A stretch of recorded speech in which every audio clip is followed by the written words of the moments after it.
உள்ளாட்சித் தேர்தலில் அதிமுக சார்பில் போட்டியிடும் வேட்பாளர்கள் ஒரே நேரத்தில் தமிழகம் முழுவதும் மனு தாக்கல் செய்தனர்.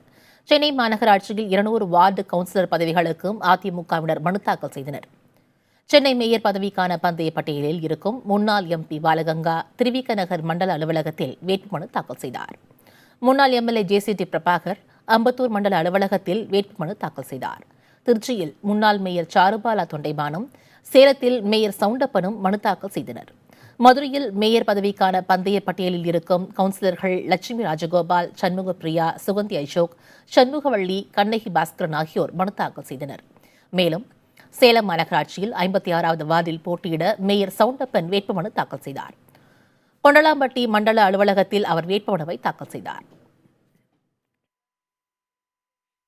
அம்மா அவர்கள் எனக்கு 44வது வார்டில் வேட்புமனை தாக்கல் செய்வதற்கான உத்தரவை வழங்கியிருக்கின்றார்கள். அதற்கேற்ப இன்றைக்கு நான் இந்த வேட்புமனுவை இங்கே தாக்கல் செய்திருக்கின்றேன்.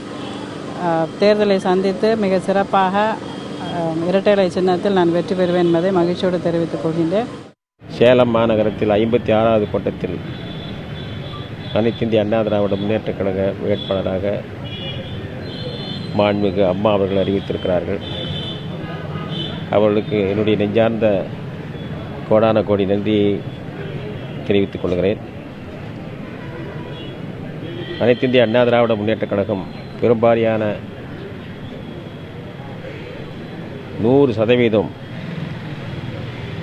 அனைத்து இந்திய அண்ணா திராவிட முன்னேற்றக் கழகம் வெற்றி பெற வாய்ப்பு இருக்கிறது, வெற்றி பெறும் என்பதை இந்த நேரத்தில் பணிவோடு தெரிவித்துக் கொள்கிறேன்.